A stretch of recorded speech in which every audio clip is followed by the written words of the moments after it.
O mundo não consegue imaginar as grandes coisas, os grandes acontecimentos impactantes de uma forma universal que terão lugar um dia.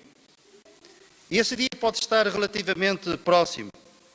Até lá, nós pela fé e pelo conhecimento que temos da Palavra de Deus, sabemos que tudo isto que nós vamos falar um dia se vai concretizar, tornar-se-á uma realidade. E o mais importante de tudo é que nós, pela graça de Deus, estaremos lá. Seremos testemunhas e participantes desses grandes acontecimentos. E a nossa oração também é para que todos aqueles que aqui se encontrem, nenhum seja excluído e esteja no epicentro desses grandes acontecimentos. São acontecimentos de cariz eterno, sem haver a possibilidade de se voltar atrás, de perdermos aquilo que nós vamos ter. E entre esses grandes acontecimentos, a Bíblia fala-nos acerca do facto de Deus um dia fazer descer do céu uma cidade. Essa cidade na Bíblia é conhecida como a Nova Jerusalém que desce do céu. Terá a forma de cubo. E a base desse cubo tem mais de 2.000 quilómetros quadrados. É uma distância, mais de 2.000 quilómetros. É a distância de Portugal, por exemplo, de Lisboa a Paris. Para termos só uma ideia. E há uma característica nessa cidade da Nova Jerusalém que vai descer do céu. E nós lemos em Apocalipse, no capítulo 21, versículo 9, nós lemos o seguinte: o Espírito me transportou até uma grande e elevada montanha e me mostrou a santa cidade de Jerusalém que descia do céu da parte de Deus, a qual tem a glória de Deus. O seu fulgor era semelhante a uma pedra preciosíssima, como pedra de jaspe cristalina. Imaginem uma cidade assim, toda ela é uma pedra preciosa, com um brilho inexplicável. A cidade, toda ela é uma pedra preciosa. Não, a Bíblia vai mais longe, cava mais fundo e diz que é uma pedra preciosíssima. E há uma característica nesta cidade. Ela não terá lâmpadas. Mas será, ao mesmo tempo, uma cidade iluminada, apesar de não ter lâmpadas. E o que é que ilumina aquela cidade? O que é que ilumina esta cidade? A Bíblia diz-nos que as nações andarão mediante a sua luz. E que luz é esta? A cidade não precisa nem de sol, nem de lua para lhe darem claridade, pois a glória de Deus a iluminou e o Cordeiro é a sua lâmpada. Esta cidade será iluminada pela glória de Deus. Isto não é novo. Nós no primeiro livro da Bíblia e nos primeiros versículos nós lemos assim: no princípio criou Deus os céus e a terra. E a terra era sem forma e vazia. E havia trevas sobre a face do abismo. E disse Deus: haja luz. E houve luz. E foi o primeiro dia. No primeiro dia o Senhor disse: haja luz. E houve luz. E as trevas cederam face à luz vinda da palavra de Deus. Mas uma curiosidade, que não é pequena. Havia luz na terra, mas Deus criou o sol, a lua e as estrelas apenas no quarto dia. E nós perguntamos: de onde vinha a luz? Se não havia sol, se não havia luz, melhor, se não havia lua para refletir a luz à noite, de onde vinha a luz? A luz vinha da glória de Deus. E a glória de Deus, o que é? Não é uma definição fácil.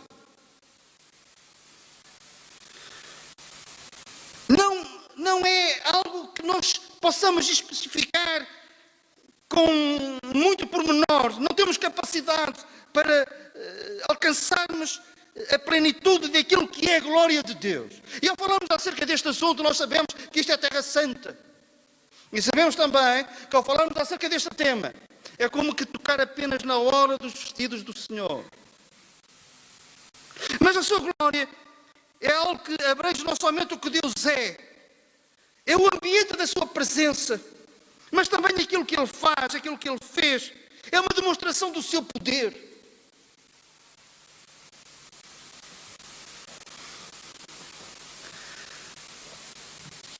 A glória de Deus manifesta-se, por exemplo, nós lemos que os céus manifestam a glória de Deus e o firmamento anuncia a obra das suas mãos.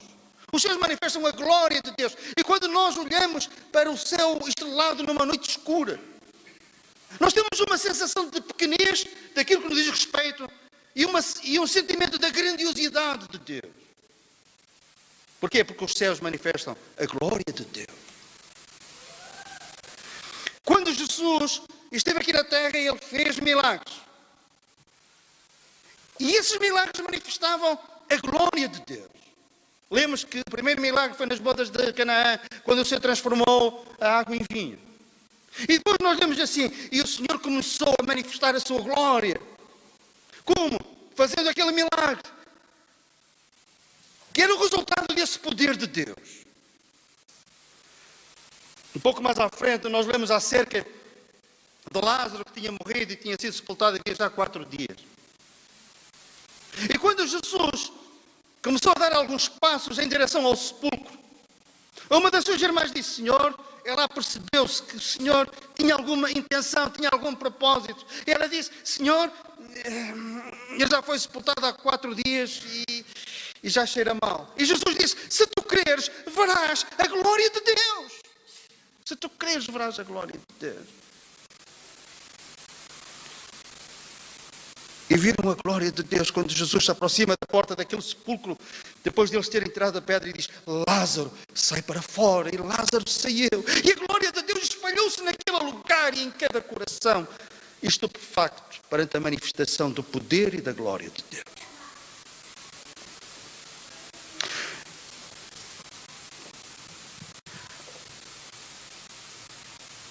Três aspectos marcantes na vida do Senhor Jesus. O seu nascimento. Quando foi anunciado, o que é que os anjos disseram? Glória a Deus. Um outro acontecimento marcante, tremendamente marcante, quando Jesus foi crucificado. Ali parece que não havia lugar para a glória, era um lugar de sofrimento, de dor, de escárnio em relação ao Filho de Deus. Era um lugar de incredulidade. Mesmo aqueles que deviam estar mais próximos estavam a ver tudo aquilo de longe. A certa altura, por volta das 3 horas da tarde, depois de Jesus estar crucificado há 6 horas, desde as 9 da manhã às 3 da tarde, nós lemos que Jesus diz a sua última das 7 frases que ele proferiu do alto da cruz. Qual foi a frase? Pai, nas tuas mãos entrego o meu espírito. E nós lemos: e ao ver como ele tinha expirado, o centurião deu glória a Deus, dizendo: este homem era justo. Até mesmo no modo como Jesus expirou. E ele não estava moribundo, apesar de ter todos os motivos médicos, cientificamente comprovados, que ele deveria de estar exausto. Mas nós vemos que ele clamou com grande voz: Pai, nas tuas mãos entrego o meu espírito. Aquilo que tinha dito: ninguém me tira a vida, eu de mim mesmo a dou, ele a entrega. E o centurião sente o impacto daquela frase e deu glória a Deus.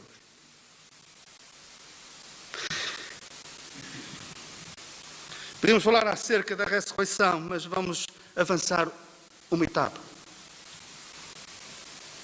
Jesus, depois de ter ressuscitado, ele conviveu com os seus discípulos, ensinando-os durante 40 dias. E ao fim de 40 dias ele subiu ao céu.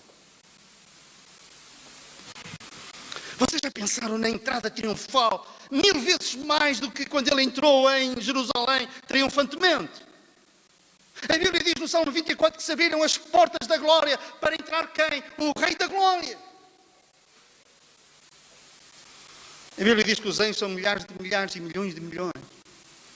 E Jesus entra pelas portas, pelos portais eternos de glória. Ele é aclamado como o Rei da Glória. Eu consigo imaginar aquela multidão imensa de anjos que se prostram no chão e dão glória a Deus. Mas Jesus, quando entra no céu, ele não entra sozinho. Atrás dele vem um séquito incontável. Quem são essas pessoas que seguem Jesus a entrar pelos portais eternos da glória? Quem são? Os generais romanos, quando voltavam para Roma como vencedores, atrás deles vinham aqueles reis que eles tinham conquistado, acorrentados, humilhados, multidão de escravos, guerreiros que tinham perdido a sua honra no campo de batalha e tinham sido vencidos pelas legiões romanas. E eram humilhados à medida que iam passando. O general era coroado, aplaudido. Mas quando Jesus entrou no céu, ele vem com uma multidão imensa, que também, podemos nós dizer, partilham da sua glória. Quem são estes? A Bíblia diz que Jesus foi o primeiro que entrou no céu, as primícias dos que dormem. E lemos que ele foi ao seio de Abraão, que era o lugar de bem-aventurança. Antes de Jesus entrar no céu, ninguém tinha entrado no céu. Ele vai a esse lugar onde os crentes do Velho Testamento, aqueles que não pertencem à igreja, eles morriam e como Lázaro entravam nesse lugar de bem-aventurança. E a Bíblia diz que ele foi lá, levou o cativeiro para que Deus habitasse entre eles. Então quando Jesus entra pelos portais eternos da glória, vem um séquito de milhões de pessoas, crentes, salvos pela graça de Deus, pelo poder de Deus, pela confiança na palavra de Deus. E eles entram também como vencedores, a seguir o maior vencedor de todos, o Filho de Deus, o Senhor Jesus, o Rei da Glória. E quando Jesus diz aos seus discípulos: eu dei-lhes a glória que tu a mim me deste, ó Pai, também era isso. Também era isso. Não era só, mas também era isso. Mas o pecado trouxe um problema enorme. Despiu-nos da glória de Deus. Outra versão diz: ficamos destituídos da glória de Deus. Perdemos-la. Acabou. É um termo no hebraico, foi-se a glória. E agora reparem, Jesus veio. E vocês respondem: para morrer pelos nossos pecados. Sim. Mas mais do que isso, ele veio para nos restituir a glória que nós tínhamos perdido devido ao nosso pecado. E a Bíblia diz que pelos seus sofrimentos, plural, ele leva muitos filhos à glória. E quando ele entra pelos portais eternos de glória como o Rei da Glória, ele vira-se para o Pai e diz: estes são os filhos que tu me deste. Por isso, é que nós na Bíblia lemos que aqueles que ele chamou, também os predestinou. E aos que predestinou, também glorificou. E então, a obra de Jesus na cruz restitui-nos essa glória por meio dos sofrimentos. Sofrimentos de quem? Do próprio Senhor Jesus. Estamos a falar acerca do seu sofrimento físico.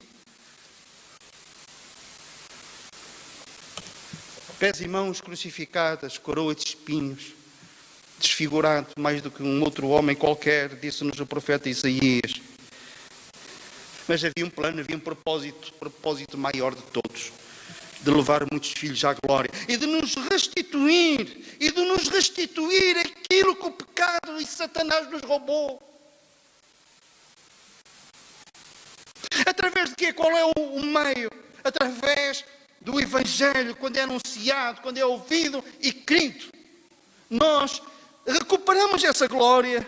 Por isso é que o Evangelho chama-se Evangelho de Cristo, Evangelho da graça, Evangelho de Deus. Mas Paulo, quando escreve a Timóteo, diz: é o Evangelho da glória do Deus bendito. É o Evangelho da glória, porque vai levar muitos filhos à glória.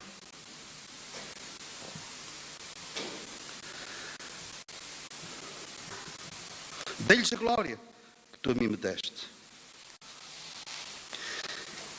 O apóstolo Paulo, eu consigo imaginá-lo quando ele escreve aos Colossenses. Ele está a escrever e na sua pena ele chega a uma certa altura e ele carrega mais, se calhar até ele rega a tinta com as suas lágrimas. A sua alma está elevada, está em êxtase. E a certa altura ele escreve: Cristo em vós, esperança da glória. Cristo em vós, esperança da glória.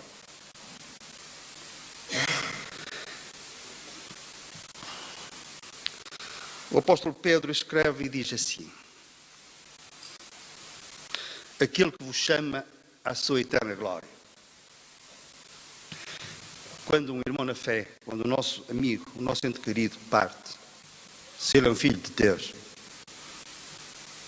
nós podemos dizer que ele partiu, podemos dizer que ele morreu fisicamente, podemos dizer que ele se ausentou de nós, mas também podemos dizer que ele foi chamado à eterna glória. Amém! Foi chamado à eterna glória.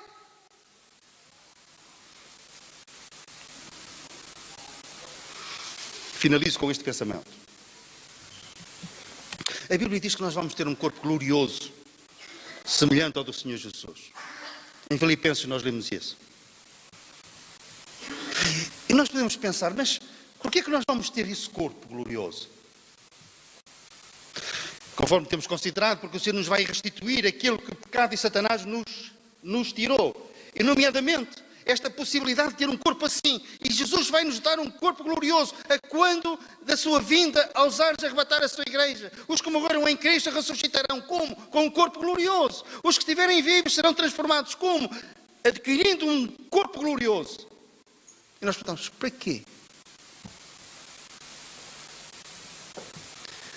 A glória. A glória que nos espera na eternidade. A Bíblia diz que é acima de qualquer comparação. Uma versão diz, é um peso eterno de glória muito excelente. E para nós suportarmos tanta glória, nós precisamos de ter um corpo glorioso. E vamos ter esse corpo. Porque o Senhor não somente morreu na cruz do Calvário pelos nossos pecados, para nos levar para o céu, mas para partilharmos da glória de Deus.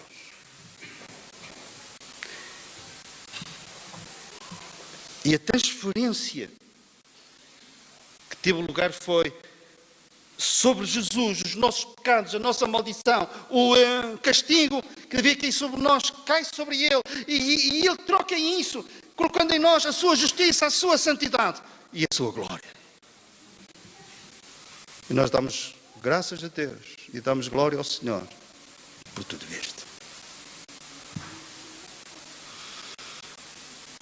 Um dia,